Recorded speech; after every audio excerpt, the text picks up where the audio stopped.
Reverend Deanna Cox with today's message.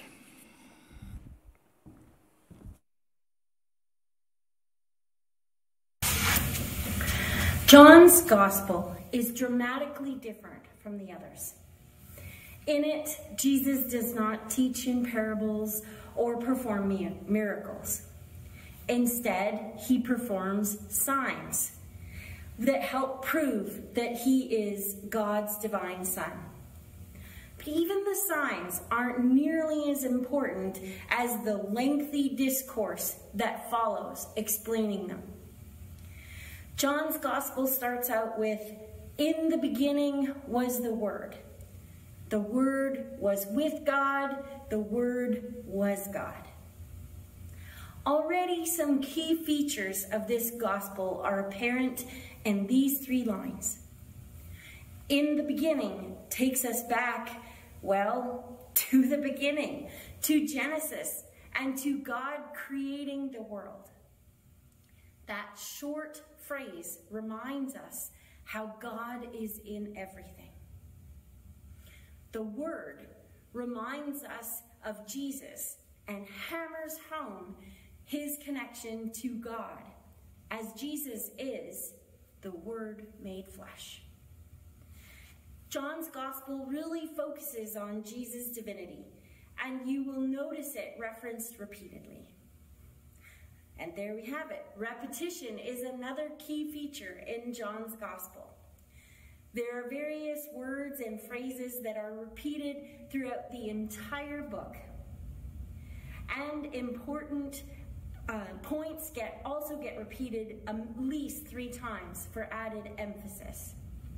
Take the beginning of the gospel, for example. "In the beginning was the Word. The Word was with God. The Word was God." Now, differences like that are an invitation to pay attention. So let's do just that as we dig into this week's passage from John chapter 2. You heard a version of Jesus cleansing the temple, a story which appears in all 4 Gospels, but John's is different. The first major difference to pay attention to is the timing. In the other Gospels, this event takes place at the last week of Jesus' life. It's often viewed as the final straw with the authorities and leading directly to Jesus' death. In John's gospel, however, this occurs at the beginning of Jesus' ministry, right after he performs his very first sign of turning water into wine at the wedding in Cana. The change in the timing of this story is very important. It tells us that there must be way more trouble coming for Jesus if clearing the temple isn't the last straw, but the first of his ministry. It also tells us that there's something decidedly different about the audience that John is writing to. Scholars have noted that the Gospel of John was written later than the other synoptic Gospels. Late enough that it is speculated it was written for a small Jewish community that believed in and were following the teachings of Jesus. That small community of Jewish people, part of a larger, more established Jewish tradition that Jesus and the disciples were part of. This small sect was being cast out of the larger community because of their belief in Jesus.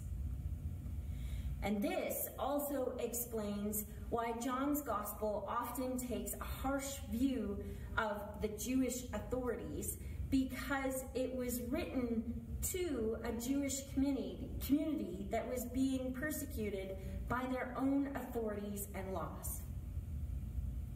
So you can see how the difference in the timing of this story in John's Gospel is very important indeed.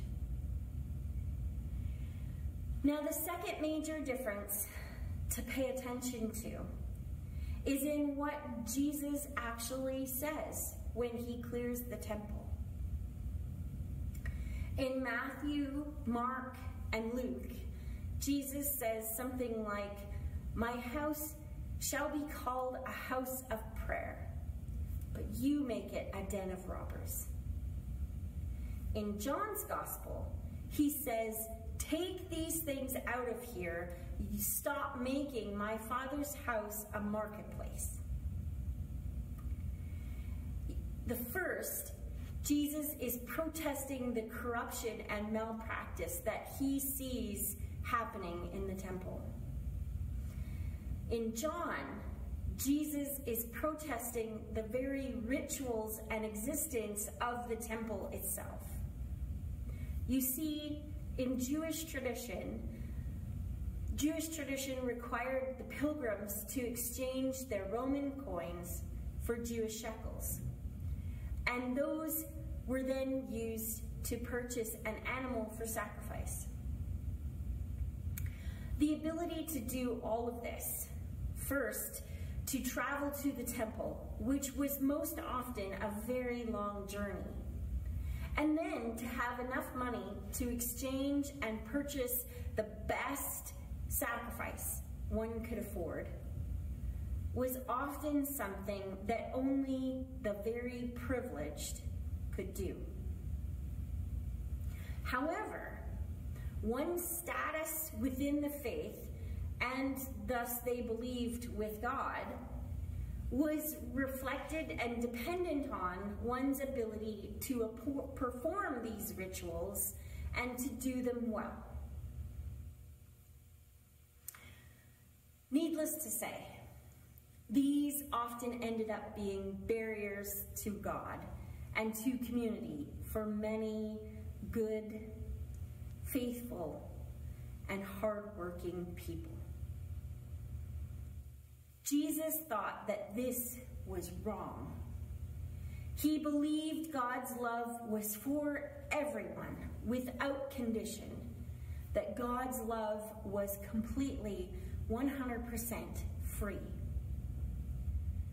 That one didn't need the right kind of money or the right kind of sacrifice, or even need to be in the right kind of place.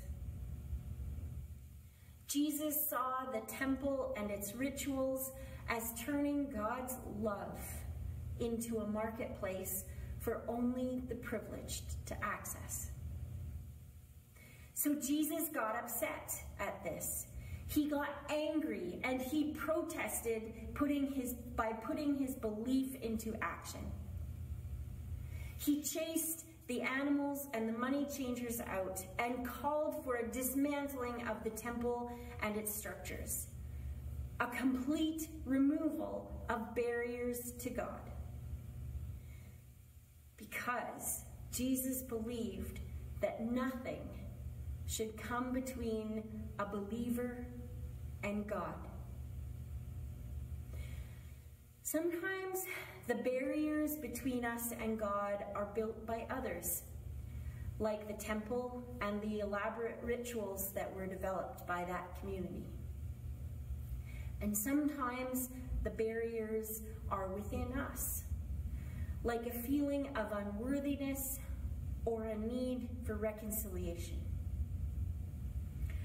Jesus is reminding us that there is nothing in all the world, nothing within ourselves that can keep us from God's love and grace. We do not need fancy buildings or tall mountains to be close to God. We do not need membership or rituals to prove that we belong and are worthy. We just need to believe. And God is with us.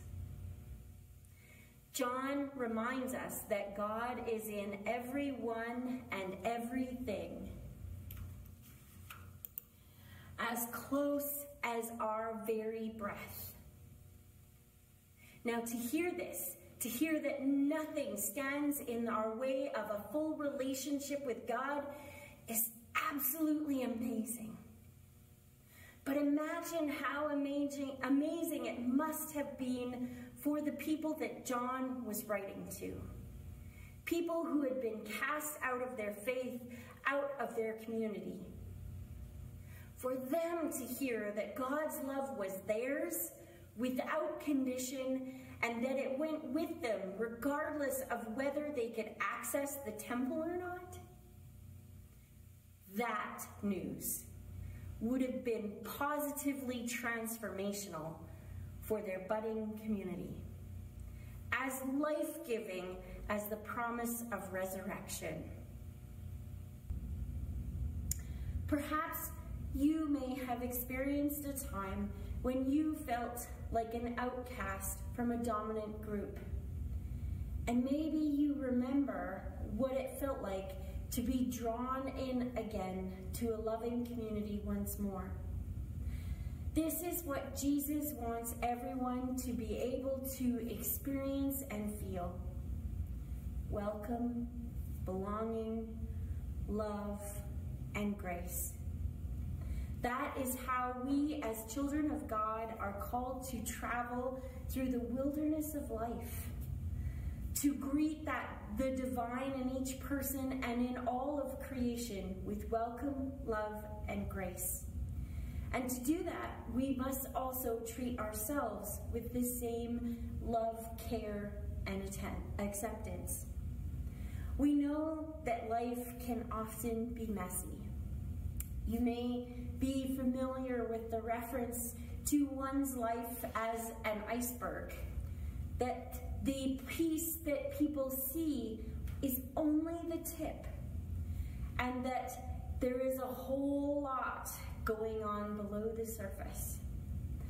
Often, there are no clear-cut rules or rituals that will apply to everyone because of what is going on under the surface can be so different and unique to each person.